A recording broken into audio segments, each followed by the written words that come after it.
Clear हो रही है ना आवाज मेरी? देखो पी पॉइंट को हम एच के मान, हाँ, तो उसके ऊपर फिर हम रेस्ट्रिक्शन लगाते हैं। देखो भाई लोकस होता है path traced by the point under some restriction, उस पॉइंट पर जो रेस्ट्रिक्शन लगा दी, वो रेस्ट्रिक्शन हमें दे रखी होंगी, भाई ये रेस्ट्रिक्शन है, उसको आप एच के मान लो, मान लिया आपने एच के। फिर उसके ऊपर दूसरा काम कर रहा, दूसरा स्टेप क्या करना, अप्लाई रेस्ट्रिक्शन। निशान समझ गया होगा मेरे ख्याल से, अप्लाई रेस्ट्रिक्शन, उसके ऊपर वो रेस्ट्रिक्शन अप्लाई करो। रेस्ट्रिक्शन अप्लाई करके वो एच के में एक रिलेशन आ जाएगा आपका, बिल्कुल एच के में, ठीक है। एंड फाइंड ए रिलेशन, अब मैं क्वेश्चन सोल्व करके दिखाऊंगा। Find a relation in H के, ठीक है, एच के में एक रिलेशन आ जाएगा। नाउ रिप्लेस, हम इक्वेशन वो उसका लोकस होगा, रिप्लेस एच के बाई एक्स वाई से रिप्लेस कर, that will be our required locus.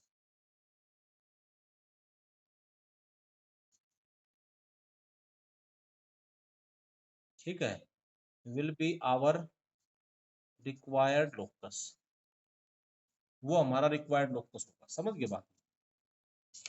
अब जैसे आप देखोगे, देखो सुनो इधर, जैसे यही था, मान लो मैंने आपको ये कहा, भाई हम जनरलाइज डिस्कशन करते हैं। देखो जैसे ये पॉइंट का मैंने आपसे कहा find out the locus of the point, find the locus of point which is equidistant distant from the points. Points मान लो मैंने लिख दिया भाई, एक पॉइंट ए है 3,4 एंड बी पॉइंट लिख दिया -2,5, इन दोनों से वो इक्विडिस्टेंस। तो देखो आप कैसे सोल्व करोगे, ये दो पॉइंट लिख दिए ए और बी, ए आपका 3,4 है, बी आपका है -2,5। मान लो पी कोई पॉइंट उस लोकस पे है एच की, अभी बताया, लेट पी एच के be any point on locus, on locus, locus पे कोई पॉइंट होगा। तो अब मैंने दूसरा स्टेप बताया कि उसके ऊपर उसकी रेस्ट्रिक्शन लगाओ। तो देयर फोर, तो इसकी रेस्ट्रिक्शन क्या है कि पी की उस लोकस की क्या रेस्ट्रिक्शन है कि उसकी ए से और बी से बराबर डिस्टेंस होनी चाहिए, तो यानी p a is equal to p b होना चाहिए। तो therefore p a equal to p b, लगा दो रेस्ट्रिक्शन। पी ए क्या होगा, अंडर रूट ऑफ h-3 का होल स्क्वायर प्लस k-4 का whole square equal to p b क्या होगा, h+2 का होल स्क्वायर प्लस k-5 का डिस्टेंस फार्मूले से। ठीक है, दोनों तरफ स्क्वायर कर दो तो ये हट जाएगा, और इस एच के को स्क्वेयरिंग, और एच के, अब आप देखो पूरा रिलेशन एच के में आ गया, इस एच के को किससे रिप्लेस कर दो, रिप्लेसिंग एच के बाई एक्स वाई, और स्क्वायर भी साथ साथ कर लो, तो ये बन जाएगा x-3 का होल स्क्वायर प्लस y-4 का whole square equal to x+2 का होल स्क्वायर प्लस y-5 का होल स्क्वायर। एक्स हो, ये लोकस आ गया, इसको सोल्व कर लो। इसको सोल्व करोगे तो आ जाएगा x square plus 9 -6x plus y square plus में 16 माइनस में 8y इक्वल्स टू ये क्या होगा, x square plus 4x plus 4, और प्लस में ये क्या होगा, वाई स्क्वायर -10y प्लस में 25। देखिए एक्स स्क्वायर वाई स्क्वायर तो कैंसिल हो गया भाई बच्चों, ये इधर आके ऐड हो माइनस हो जाएगा, ये हो जाएगा -10x, ये भी इधर आके प्लस हो जाएगा +2y, ये कितना होगा 16 + 9 25, ये 25 कैंसिल होगा। ठीक है, ये बच गया -4 इक्वल टू 0, तो that will be required locus, क्या आ गया, ये आ गया। ये जो ग्राफ ड्रा करते थे ना, ये लोकस ही था, ये क्या होगा, -2 से डिवाइड करो, डिवाइड कर लेना, यानी 5x - y + 2 is equal to 0, that will be, ये लोकस हो जाएगा, ये आपका। इसका ग्राफ ड्रा करोगे तो लाइन आएगी, इस लाइन के ऊपर जितने भी पॉइंट हो गए उन सबसे इसकी डिस्टेंस बराबर। ठीक है,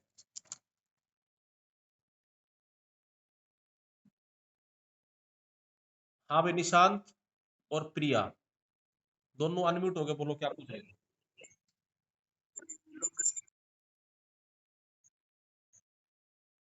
भाई वो आप पहले एक्स वाई तो ले लेंगे भाई, बात क्या होता है ना, कई बार हमारे रिलेशन है उसमें एक्स वाई ऑलरेडी हो जैसे, ठीक है, तो फिर हम कंफ्यूज हो जाएंगे। यहाँ तो आप डायरेक्ट एक्स वाई भी लिख सकते थे इस क्वेश्चन में, तो ठीक है।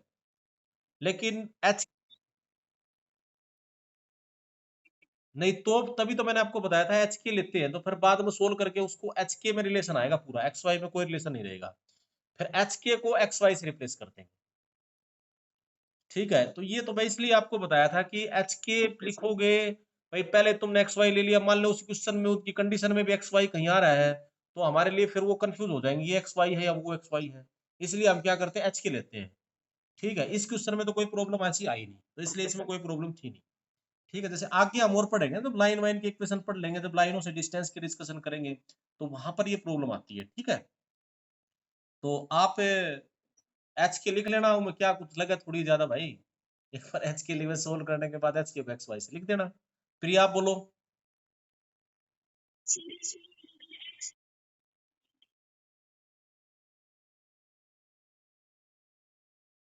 बहुत सारे पूरी लाइन है, इस लाइन के जितने भी पॉइंट है उनकी डिस्टेंस इससे बराबर हो।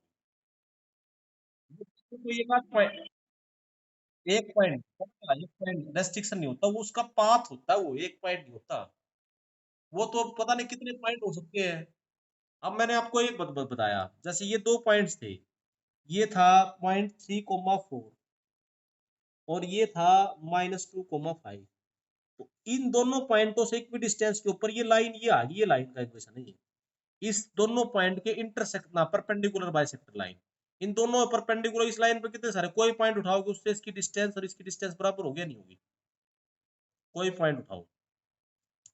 तो लोकस कोई एक पॉइंट नहीं होता, उस पॉइंट का लोकस होता है, लोकस होता है पाथ, उस पाथ पे तो बहुत सारे पॉइंट हो सकते हैं।